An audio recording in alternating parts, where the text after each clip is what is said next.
Chapter 7. And the Pharisees came to him, and some of the scribes that came from Jerusalem. And when they saw some of his disciples eat bread with defiled hands, that is, without washing their hands, they complained. For the Pharisees and all the Jews, except they wash their hands often, will not eat, observing the traditions of the elders. And when they come from the market, except they wash, they will not eat.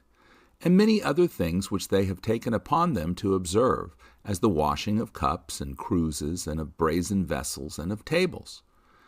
Then the Pharisees and the scribes asked him, Why do your disciples not walk according to the traditions of the elders, but eat bread without washing their hands? And he replied, saying to them, Isaiah prophesied correctly concerning you hypocrites, as it is written, This people honors me with their lips, but their hearts are far from me. In vain they worship me, teaching human concepts as doctrines. For you lay aside the commandments of God and observe the traditions of men, as the washing of cruses and of cups and many other such things you do. And he said to them, You cast aside the commandment of God to observe your own traditions. For Moses said, Honor your father and mother, and whoever curses father or mother, let him die for it. But you say, If a man shall say to father or mother, Whatever you would have gained from me is korban, that is a gift, and so you do not require him to do anything more for his father or his mother, making void the word of God through your own traditions, which you have ordained, and many things like this you do. And he called all the people unto him and said to them, Listen to me, every one of you, and understand. There is nothing outside of a man that can defile him when it enters into him, but the things which proceed out of him is what defiles the man.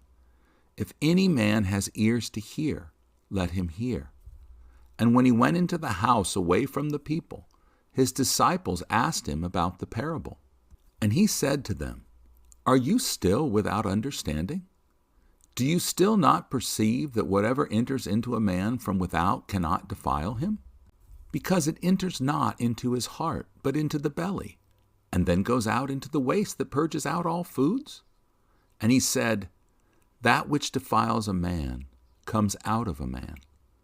For from within, even out of the heart of men, proceeds evil thoughts, adultery, sexual immorality, murder, theft, covetousness, wickedness, deceit, uncleanness, and a wicked eye, blasphemy, pride, foolishness. All these evil things come from within and defile a man.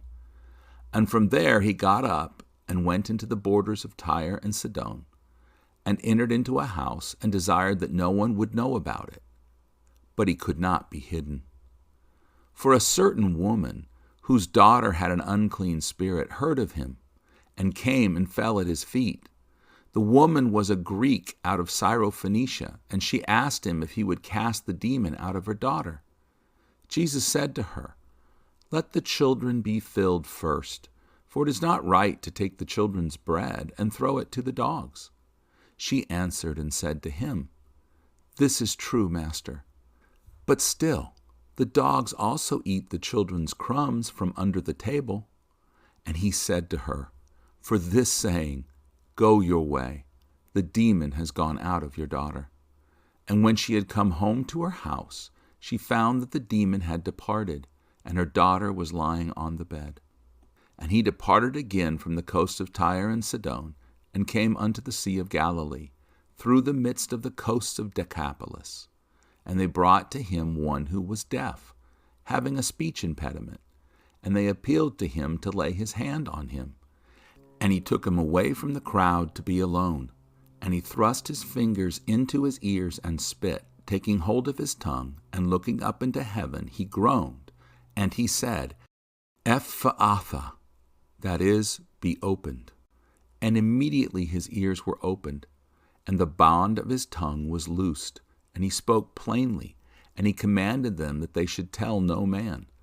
But the more he charged them, even more abundantly they proclaimed.